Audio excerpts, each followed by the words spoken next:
நண்பர்களை நீங்கள் பார்த்து கொண்டு இருப்பது உங்கள் கௌசிகா ரிவ்யூ. சரி வாங்க வீடியோக்குள்ள போய் என்ன நடக்க போகுது அப்படின்னு சொல்லிட்டு பாத்தீங்க. ரொம்ப நாள் கழிச்சு நம்ம ஊர்ல ஒரு பக்கம் மழை வந்திருக்கு, அதனால ரொம்பவே சந்தோஷமா இருக்கு. இதே சந்தோஷத்தோட நம்ம மல்லி என்ன பண்ண போறாங்க அப்படின்னு சொல்லிட்டு பாத்தீங்கன்னா அவங்களோட கோபம் ஆவேசம் எல்லாத்தையுமே இப்ப அடக்கிட்டாங்க. ஏன் எதனால அப்படின்னு சொல்லிட்டு பாத்தீங்கன்னா ராஜேஸ்வரி ரஞ்சிதம் நம்மளுக்கு கெட்டது தான் பண்றாங்க. அவங்கள நாம மாட்டி விட்டு அவங்கள ஒரே இது பண்றதுக்கு ரொம்ப நேரம் ஆகாது. ஆனா இப்போதைக்கு அது நமக்கு வேணாம். நமக்கு நம்ம வாழ்க்கையை ஃபர்ஸ்ட் நம்ம பார்ப்போம். ஃபர்ஸ்ட் வெண்பா கூட எந்த அளவுக்கு சந்தோஷமா இருக்க முடியுமோ, விஜய் கூட எந்த அளவுக்கு சந்தோஷமா இருக்க முடியுமோ அந்த அளவுக்கு சந்தோஷமா இருக்கலாம் அப்படின்னு சொல்லிட்டு முடிவு எடுக்கிறாங்க. இவங்க ரெண்டு பேர் கூட சண்டை போடுறதுனாலே இவங்ககிட்ட இது பண்றதுனாலே ஒரு பிரோஜனம் இல்லை அப்படின்னு சொல்லிட்டு அவங்களுக்கு நல்லாவே புரிஞ்சிருச்சு. நம்மளை அழிக்கிறவங்க அழிக்கணும்னு நினைச்சுனே தான் இருப்பாங்க. அதை நாம உட்காந்து தடுக்கணும் இல்லை அவங்கள அழிக்கணும்னு நினைச்சா லாஸ்ட் வரையும் அதே தான் நடக்கணும். அவங்கள கண்டுக்காம நம்ம வேலையை பார்த்தா அவங்க வேலையை பார்த்துட்டு போயிடுவாங்க. அது போலதான் நம்ம மல்லி இருந்து இனிமே நீங்க எதனா பண்ணிக்கோங்க, ஐ டோன்ட் கேர் அப்படின்னு சொல்லிட்டு ஒரே முடிவில் இருக்காங்க. இதுக்கு மேலே என்ன அவங்களோட அந்த ரஞ்சிதா ராஜேஸ்வரியோட ஸ்டெப்பு அப்படின்னு சொல்லிட்டு பார்த்தீங்கன்னா விஜயை எப்படியாவது இன்னும் கொஞ்சம் பொய் சொல்லி எக்ஸ்ட்ரா விட்டு போட்டு மல்லிகிட்ட இருந்து பிரிக்கணும். மல்லி இந்த வீட்டிலே இருக்கக்கூடாதுடா, வீட்டை விட்டு வெளியே போனதும் திரும்ப வீட்டுக்குள்ளே வந்துட்டாலே அதே எனக்கு இரிட்டேட்டாக இருக்கு ஒரு பக்கம் அப்படின்னு சொல்லிட்டு ஒரு பக்கம் ரொம்பவே ரணகாலத்தில் அப்படியே சும்மா வயிறு பற்றிக்கிட்டு எரிஞ்சிட்டு இருக்கு நம்ம ரஞ்சிதத்துக்கும் ராஜேஸ்வரிக்கும். இந்த ஒரு நிலையில என்ன பண்ண போறாங்க, அடுத்து அவங்களோட என்னவா இருக்கும் அப்படின்னு சொல்லிட்டு பல கட்ட சந்தேகங்களாக தான் போயின்னு இருக்கு. என்ன சந்தேகமானா இருக்கட்டுங்க, நம்ம மல்லி எப்பவுமே தப்பு செய்ய மாட்டாங்க. ஏன்னா மல்லி மேல தப்பு இல்லை, அவங்க ரொம்பவே நல்லவங்க. ஆனா அவங்கள பார்த்து எப்ப பார்த்தாலும் தப்பா பேசுறாங்க. இது ரொம்பவே எப்படி சொல்றதுன்னு சொல்லிட்டு தெரியல, ரொம்பவே கஷ்டமான விஷயம். இந்த மாதிரி நம்ம மல்லியை சொல்றது ரொம்பவே தப்புங்க. இந்த மாதிரி சொல்லக்கூடாது. எங்க போய் முடிய போறோம்னு சொல்லிட்டு தெரியலங்க. ஏன்டா இந்த மாதிரி பிரச்சனை பண்ணிருக்காங்க, பிரச்சனை பண்றதே பொழப்பா வச்சுருக்காங்களா அப்படின்னு சொல்லிட்டு பாத்தீங்கன்னா ஆமாங்க, பிரச்சனை பண்றதே தான் பொழப்பா இருக்காங்க. முன்ன அந்த சைடு என்ன, இந்த சைடு மழை பெஞ்சு நினைச்சு ரொம்பவே இதா சரி ஓகே அந்த சைடு போகலாம் அப்படின்னு சொல்லிட்டு அந்த சைடு வீடியோ பேசியிருந்ததும் அந்த சைடு மழை வர ஆரம்பிச்சிச்சு. இப்போ இந்த சைடு ஓடியான்ட்டேன், இந்த கொண்டாந்து இந்த பக்கம் மாறி ஃபன் பண்ண போகிறோம். சரி ஓகே, நம்ம விஜய் என்ன பண்ணுறாரு அப்படின்னு சொல்லிட்டு பார்த்தீங்கன்னா விஜய் இருந்து இனிமே மல்லி உன்னை எந்த காரணத்துக்கு கொண்டு எக்காரணத்துக்கு கொண்டு யாருக்காகவும் எதுக்காகவும் வீட்டு தர மாட்டேன். நீ என் பொண்ணுக்கு ஒரு நல்ல அம்மாவாக மட்டும் இருந்தால் போதும்.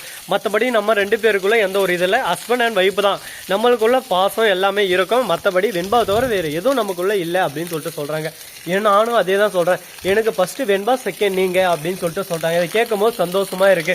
ஓகே நல்ல விஷயம் தான் அப்படின்னு சொல்லிட்டு இருந்தாலும் இன்னும் இதையெல்லாம் ஏத்துக்கிற மாதிரி இல்லைங்க நம்ம ரஞ்சிதமோ ராஜேஸ்வரி. அவங்கள பொறுத்த வரைக்கும் இந்த சொத்து அப்படி 100 கோடி கிட்ட இது மொத்தத்தையும் ஆட்டையை போட்டு அப்படியே நம்ம வயல்ல போட்டுக்கணும் அப்படின்னு சொல்லிட்டு ஆணவத்தில் ஆடின்னு இருக்காங்க. ராஜேஸ்வரியோட எண்ணம் ஃபுல்லாக அதுதான். நாம கனடாவில் இருந்தோம், அப்போ நம்ம வாழ்க்கையில எவ்வளவோ புரட்டி போட்டுருச்சு. நம்ம வீட்டுக்காரர் நம்மளை துரத்தி விட்டாரு. இதை வீட்லயும் சொல்ல முடியாது. தம்பி கிட்ட சொன்னா தம்பி ஒரு பக்கம் நீ என்ன பண்ணன்னு சொல்லிட்டு நம்மளை கேட்பான். நாம அங்க கம்பெனில பிசினஸ் பண்றோம்னு சொல்லிட்டு லாஸ் பண்ணது எல்லாமே தெரிய வந்துச்சுன்னா அதுக்கப்புறம் நம்ம பேர் கெட்டு போயிடும்னு சொல்லிட்டு நம்ம ராஜேஸ்வரி எதுவுமே சொல்லாம இருக்காங்க. ரஞ்சிதத்தை சொல்லவே தேவையில்ல, ரஞ்சிதை சரியான கேடி பில்லா விளையாடுறாங்க. வேற எவனா கல்யாணம் பண்ண போனா மாசத்துக்கு வெறும் 10,000 15,000 செலவு பண்ணிக்கணும். நம்ம செலவுக்கே அவ்வளவுதான் கொடுப்பாங்க. அதே பல்கை இவனை கல்யாணம் பண்ணிட்டா ஒரேடியா 100 கோடி, எப்போ என்ன வேணாலும் எங்க வேணாலும் போகலாம், நம்ம இஷ்டம் நம்ம ராஜ்யம் அப்படின்னு சொல்லிட்டு நினைச்சுன்னு இருக்காங்க. ஆனா நினைப்பதெல்லாம் நடந்து விட்டான் அப்படின்னு சொல்லிட்டு யாரை சொல்லணும்னு உங்களுக்கே என்ன தெரிஞ்சுட்டுக்குங்க. அது போல சொல்லியும் யூஸ் இல்லை. ஏன்னா இப்போதைக்கு நம்ம ஆசைப்படுறது தப்பு இல்லைங்க, பேராசைப்படக்கூடாது. இருக்கிற வாழ்க்கையை இருக்கிற மாதிரி சந்தோஷமா ஏற்றுக்கிட்டு எல்லாருக்கும் எந்த தொந்தரவும் இல்லை, நம்ம பாட்டுக்கு நம்ம வாழ்க்கையை சந்தோஷமா அனுபவிச்சுன்னு போயினே இருக்கணும். அதை விட்டுட்டு இப்படி நொப்படின்னு சொல்லிட்டு நம்ம பாட்டுக்கு நம்ம ரொம்பவே ஆட்டம் போட்டு வந்தால் வாழ்க்கையில் ஒன்றுமே பண்ண முடியாதுங்க. அதுதான் இப்போதைக்கான நிலைமையாக இருந்துகிட்டு இருக்கு. இதுக்கு நடுவில் இன்னும் என்னென்னலாம் பிரச்சனை வரப்போகுது, என்னென்னலாம் பண்ண போகிறாங்கன்னு சொல்லிட்டு தெரியலிங்க. எல்லாமே ஒரு பக்கம் புதுசாக தினசா பிரச்சனையெல்லாம் வந்துன்னு இருக்கு. இதுக்கு நடுவில் இன்னும் நிறைய விஷயங்கள் மாற்றணும் அப்படின்னு சொல்லிட்டு எல்லாரும் எக்ஸ்பெக்ட் பண்ணுறாங்க. அது உண்மையான விஷயம். ஆனால் அது எதுவுமே பண்ண முடியாது. ஏன்னா நமக்கு பிடிச்சவங்க அவங்களுக்கு பிடிச்சவங்களுக்கோசம் நம்ம அட்ஜஸ்ட் பண்ணி தான் ஆகணும். அதை விட்டு நம்ம விஜய்க்கு மல்லியை பிடிச்சிருக்கா, நம்ம விஜய் நம்ம ரஞ்சித்துக்கும் பிடிக்கும், வெண்பாவுக்கு பிடிக்கும். ரெண்டு பேரும் இருந்து தம்பிக்கோசரம் இதை கூட நம்ம பண்ணக்கூடாதா? தன் தம்பி வாழ்க்கை சந்தோஷமா இருக்கணும், தம்பிக்கு பிடிச்ச பொண்ணோட சந்தோஷமா இருக்கட்டுமே, அவன் பொண்ணையும் நல்லா பார்த்துக்கிறா. இதோட நம்மளுக்கு வேற என்ன வேணும்? இந்த மாதிரி ஒரு தங்கமான பொண்ணு கிடைக்கிறதுக்கு இது பிடிச்சி வச்சிருக்கணும் அப்படின்னு சொல்லிட்டு நினைச்சு அவளையும் பார்த்துக்கலாம். ஆனால் அப்படி பார்த்துக்க மாட்டாங்க. இவங்களோட எண்ணம் புள்ள என்னடான்னு சொல்லிட்டு பார்த்தீங்கன்னா இவளை எனக்கு பிடிக்காது, என் தம்பிக்கு பிடிச்சானா பிடிக்கலன்னா, என் தம்பி லவ் பண்ணா என்ன பண்ணலாம் என்ன, எனக்கு பிடிக்காதுல்ல, எனக்கு பிடிக்காதவ எப்படி அவனுக்கு வைப்பாலாம், அதெல்லாம் நான் ஒத்துக்க மாட்டேன் அப்படின்னு சொல்லிட்டு கேடு கேட்ட எண்ணத்தோட இருக்காங்க. இதுக்கு பேரு என்னன்னு சொல்லிட்டு உங்களுக்கே தெரியும்.